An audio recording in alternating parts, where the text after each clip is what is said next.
Whether you're having a Jane Austen party or you're looking for some light academia or cottage decor, these crafts are for you. Hello, you're watching Craft Classy. My name is Carolyn, and this video is going to be the first in a series because there were so many ideas and things I could have made, but one video wouldn't have held them all. I don't know if the next video in this series will be the very next video I make, but there will definitely be more of these. But that's enough rambling, let's get to crafting. For this one, you will need one of these self-adhesive wall tiles from the Dollar Tree and this portrait of Jane Austen, and this will be a printable in the description box. We're just going to be using the center of this tile, and so I'm cutting that out. That is going to be our sort of frame for this portrait. And to cut out to where it'll fit right in the center of this design, I just cut out one of the corners and then use that as a template to cut this out. There's a couple of different ways I could have went about this, and you could even cut out the corners and then attach them to the paper without cutting them out. But I did print this portrait on some cardstock, and I'm just going to adhere it to the center of this tile, and I'm cutting out the very center there where there's the raised portion so it doesn't affect the portrait and make it raised as well.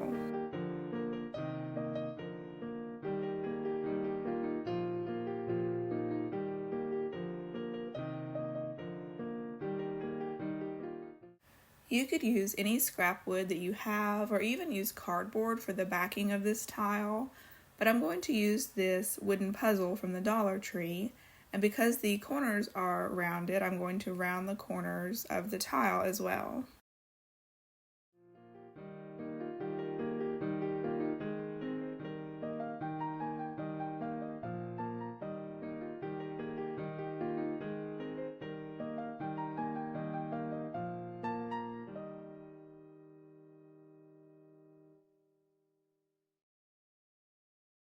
And I'm just using Mod Podge to put the portrait onto the front of this tile. I usually use antique wax on most everything to age things up, but I didn't this time. I thought I would go for a cleaner look. You could use an easel, but I'm going to take a couple of these tumbling tower blocks from the Dollar Tree and just make a little stand on the back of this piece so it will stand alone.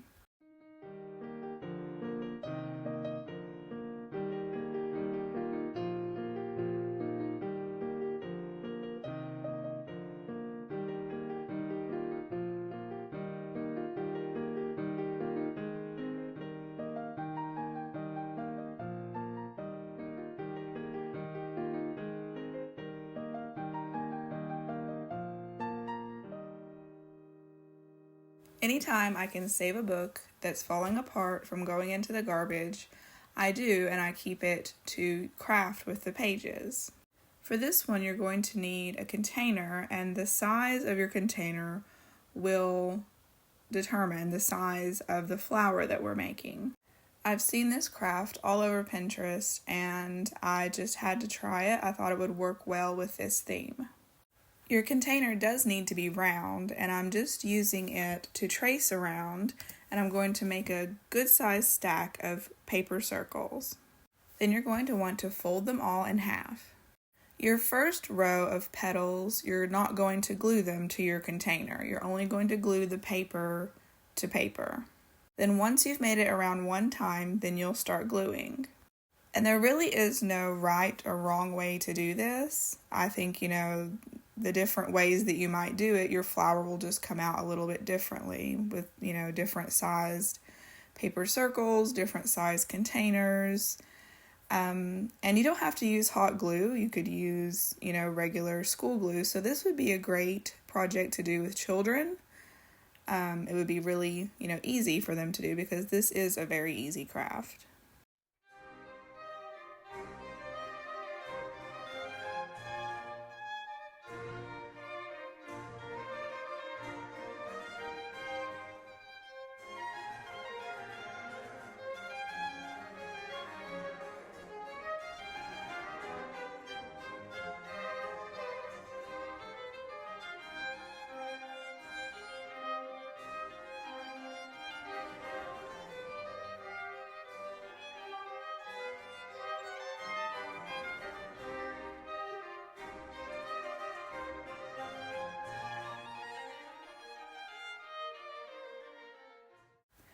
Once the hole in the center disappears, once you've added enough of the petals of the circles, then you're going to want to put a bottom on it. So just whatever bottom you choose. I chose to use some scrapbook paper. Now there will be a slight gap where the container was stuck inside of the rose there. And then all you have to do, if that bothers you, is to take extra of the folded circles and then put a little glue on it and then just stick it down in there to fill in that gap.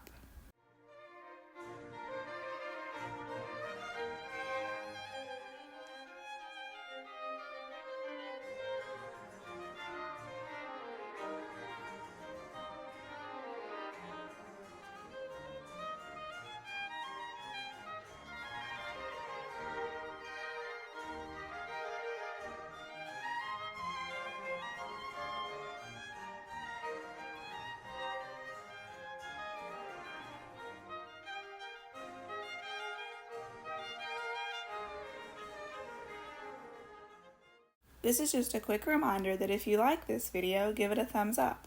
And if you like this sort of content, hit that subscribe button so you don't miss any future videos.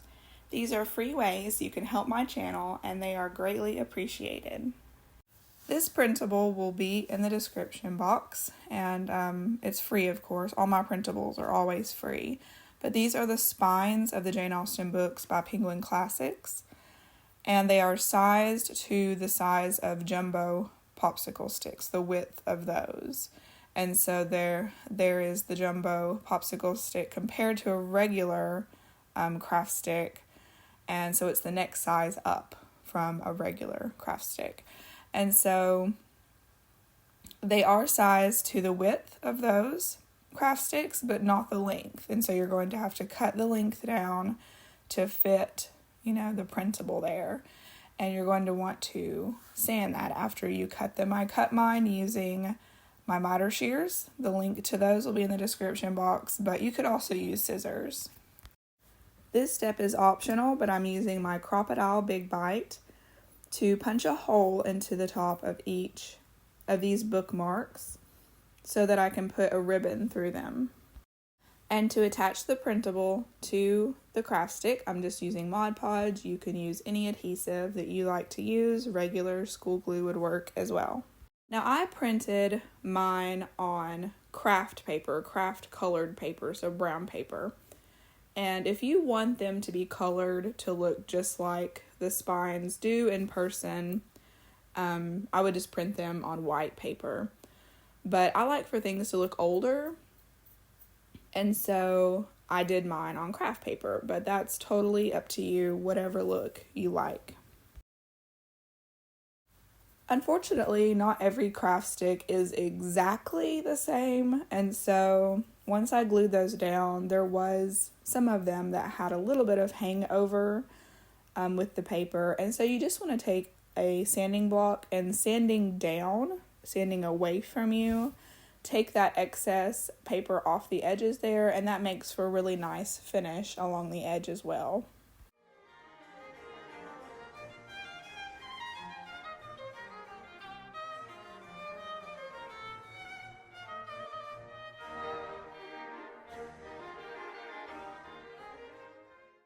I did put a top coat of Mod Podge on these as well, just to seal them in.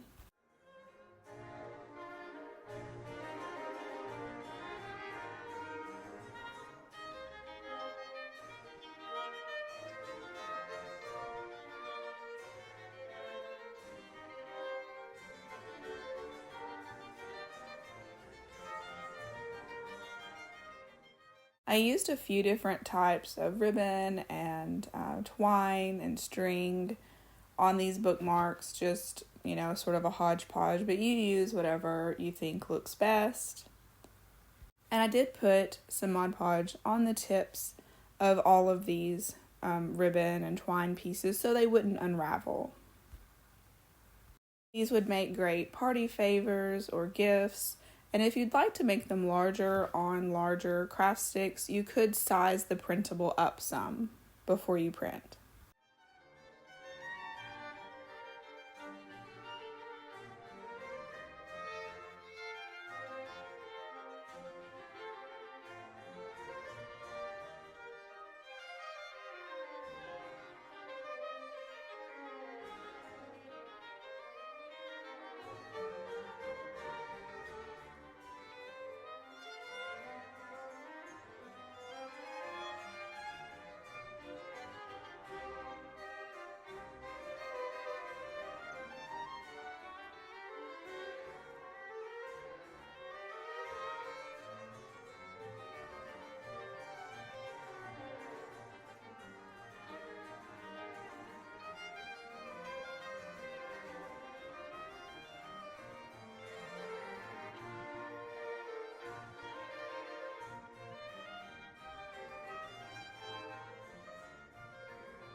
So for this next craft, I ended up going on an unexpected little bit of a side quest.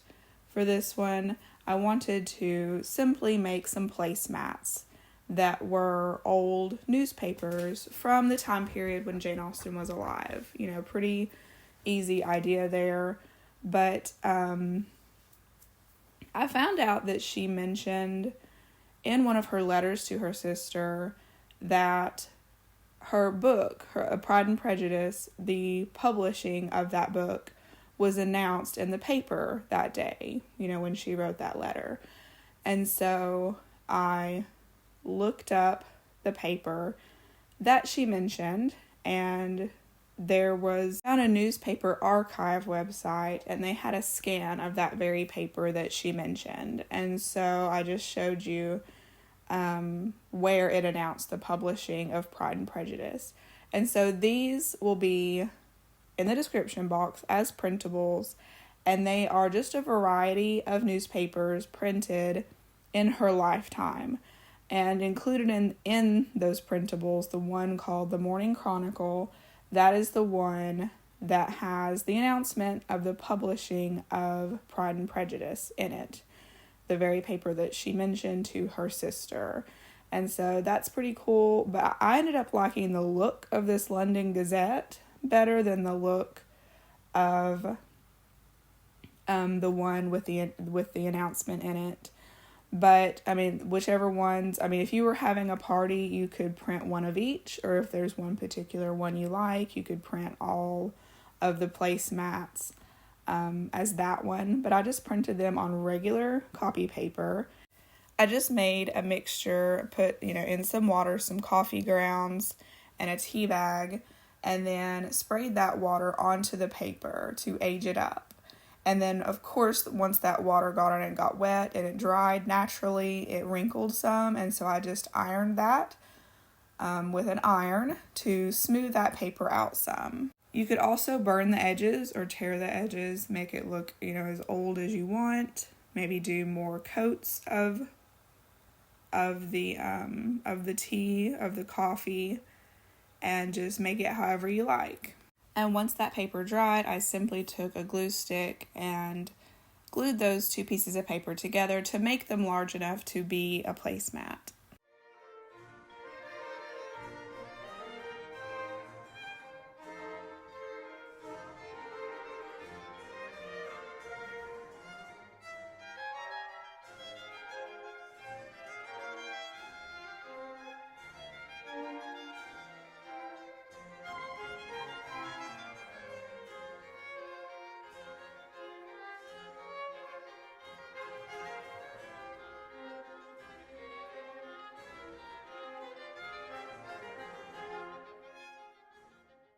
Thank you so much for watching today. If you like this style of crafts, you should definitely head over to my channel and check out some of my other videos.